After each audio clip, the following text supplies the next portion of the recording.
this is my interview speech, and one thing I didn't tell you in my introduction speech was that I am a vegetarian. And only 3.2% of American individuals now are vegetarian. But before I can tell you anymore, I'd rather bring in my husband, since it's an interview speech, to tell you all about it. So Mark, come on in. Have a chair. Thank you for helping me with this. Sure, no problem. So before we start off, what is a vegetarian? Vegetarian, I mean, there's a ton of different kinds of vegetarians. We'll go with what I am. I'm a lacto-ovo vegetarian, which basically means that I'll eat animal byproducts like milk, eggs. Well, I don't eat eggs because I don't like them, but I can. But it's milk, eggs, cheese, yeah. So, chocolate. Yeah, chocolate. Anything that comes from animal, but it's not actually animals. So animal like derived, like honey? Yeah, Okay. like I'll eat bees. Like I won't You eat won't bees. eat the bees? I won't eat bees, but I'll eat their honey. Okay, I understand. How long have you been a vegetarian? I've been a vegetarian ever since I could eat solid food, so I don't know what that is for babies. Probably like 6 or 8 months. Okay. But ever since then. Because you were the reason I became a vegetarian. It was just easier for me to cook for both of us that way, and then I just ended up liking the lifestyle a lot more. So why did you become a vegetarian? I doubt that you had the thought process at 6 months old to be like, I'm going to be a vegetarian, Mom. What? Oh. Strong words for a 6-month-old.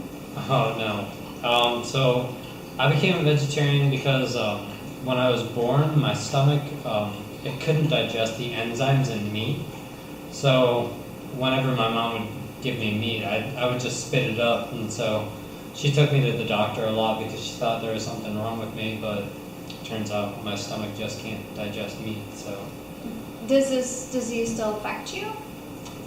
it may or may not. Okay. I don't really know. I haven't tried in probably like 15 years. All right. Well, why not try it? I mean, After this amount of time, meat just has no appeal to me. It doesn't look good. It doesn't smell good. The idea of it isn't appetizing. so like all the thoughts of when you were a kid and getting sick, you just don't want anything to do with it anymore, even though it's possible that you might be cured of this like childhood disease. Yeah, pretty much. Is there any other reasons you might be vegetarian? Because I know there's a lot of moral causes and reasons that people use for vegetarianism. Well, like I said, my reason for being a vegetarian isn't because I'm an animal rights activist, but I do think that the way animals are treated when it comes to mass meat production is terrible.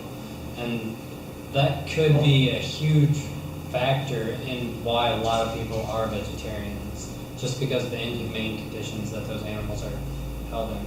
Right. I've also heard that a lot of these factories that have all these animals are some of the main reasons that there's so much greenhouse gas effect because of all these cows. We don't need them. So we're almost kind of having like a overpopulation problem with the cows. Have you heard about that? Yeah, that's actually pretty interesting. I wrote a whole paper on that for one of my I forgot classes. about that. Yeah. It's actually a tremendous amount of greenhouse gases that the amount of meat that we raise, they produce.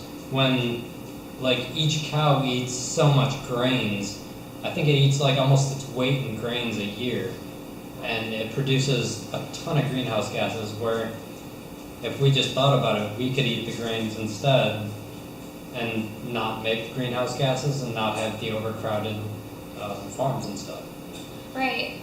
Right now, there's 11.9 million people out there in the U.S. that want to become vegetarian or vegan, which is when you don't have animal-derived products, but they don't take the first step. Why do you think they just don't stop cold turkey or stop cold turkey? Well, I think that can be because there's a huge stigma around vegetarianism, as it kind of puts you as an outsider and like you're not normal, when in fact it's not a big difference in your lifestyle. It's just you don't eat meat. but people see it as like, wow, that's so weird, you don't eat meat. Like, So like it's almost like a hippie kind of. yeah, like yeah, it could be like that, but I think people just want to more fit in instead of stand out. So it's just easier to eat meat too. And I mean, it's in all fast food places. Right, and the whole bacon like everywhere. Yeah. So I understand that. So personally, do you feel you've been judged in your lifetime for being vegetarian? Because I know I have a couple times. Pretty much every single day I'll get at least one comment about it. Somebody will maybe like accidentally offer me meat, and then there will be like a whole room full of jokes after that. But do you ever have any problems eating at restaurants? Yes. Tons of problems eating at restaurants. Currently my favorite place to go is Ruby Tuesday because they have an unlimited salad bar. But besides that, it's really hard to find like things that aren't made in like beef stocks and stuff. So soups are really sketchy. I never know if I can eat those. And even some rice is cooked in chicken stock, Yeah. and you just don't know until you eat it. Yeah. So eating at restaurants is definitely harder. Okay. Well, what do you have any advice for people wanting to take the first step towards vegetarianism? I would say don't be afraid to be looked at as being different. It's not a bad thing. It's actually better for the environment and it's better for your body. Being a vegetarian is all about doing it for you. You don't need to do it for anybody else. And it's a lifestyle improvement, I think. And that shouldn't be frowned upon, so. Okay, I've heard one myth about vegetarianism, and it is, dude, how do you get your protein? How do you get your protein, Mark? Well, protein comes in a lot of different things. I know I personally eat a lot of quinoa, which is super high in protein. I also have a lot of soy protein supplements and whey protein supplements because I'm a lacto-ovo, so I can have whey. But I definitely stay away from casein. Okay, what's casein? Casein's more of an animal-derived protein. It's fattier. It's more from the animal. Okay. Whereas whey is more from the animal byproduct.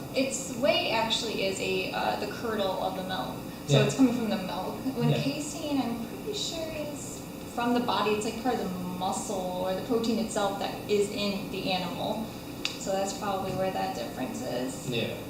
Well, thank you so much for your time, Mark, and I really hope that this talk maybe influence you guys in your own lives, and I can't wait to watch your guys' interviews, so thank you for watching. Let's get out of here.